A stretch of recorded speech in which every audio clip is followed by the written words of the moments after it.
It's never an easy trek to get out to the edge of the Great Salt Lake these days. I always dread it. We did too.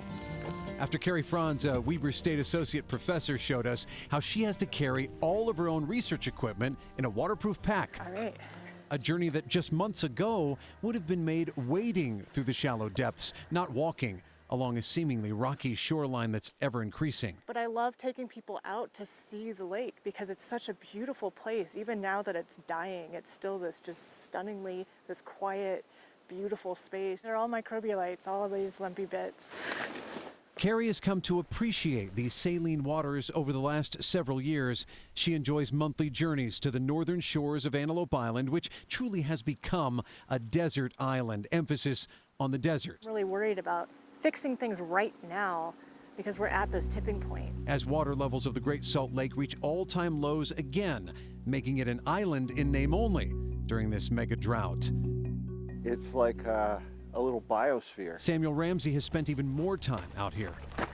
He's a Utah transplant from a quarter century ago, spending most weekdays hiking 5 to 10 miles around this rough end of the island that doesn't seem to be home to much other than the longtime residents that don't like visitors like us disturbing their day-to-day routines. This area, for the casual observer, doesn't seem like much other than the bison herd. Samuel and Carrie have one thing in common. They are concerned the recent drastic changes to the lake will be irreversible. So this area has gone from just like the tips of some of these microbialites that you see here sticking out of the surface, like, that much, to now we have this huge expanse that's all bleached out and dying. Bleaching is one problem, but another color is just as concerning. These salty pink pools are what's left behind of what was a thriving, vibrant biological landscape here. And as recently as, not years ago, but just months ago, all of this was covered in water. And this landscape needs that blanket of water for protection.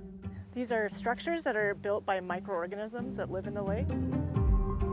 Microbialite mounds make for what looks like a dusty, sandy, somewhat solid surface of rock, or at least some familiar-looking geologic formations of some kind. But that is the true deception of this Dead Sea. It's anything but. Get some stuff out. These are sampling supplies and instruments. Carrie takes samples from these mounds that, while gray in color at first, are really teeming with life and photosynthetic activity. That's alive. This here is alive. Green proof of a living ecosystem just centimeters beneath the surface. Every month I come out here, I characterize the environment and also take samples of the microbialites to monitor how healthy they are. She'll segment and measure pigments of this biological matter back in the lab. But the bigger question for this shrinking but still massive body of water, just how salty can it get? And for how long before life on the Great Salt Lake is choked out of existence? The ocean, for context, is about 3.5% salinity. The Great Salt Lake would thrive between about 5 and 15%. The more salt that's in the sample, the more the light bends, the more it refracts. Today's samples from White Rock Bay, well over 18%, meaning life here cannot survive at this level of salinity. We're at this point where we can't wait any longer. We can't let the lake continue dropping without seeing some really severe consequences.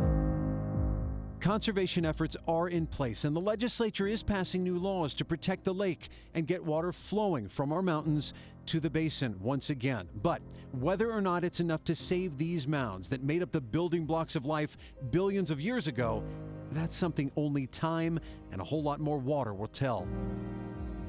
Reporting from Antelope Island, Dan Spindle, KSL 5 News.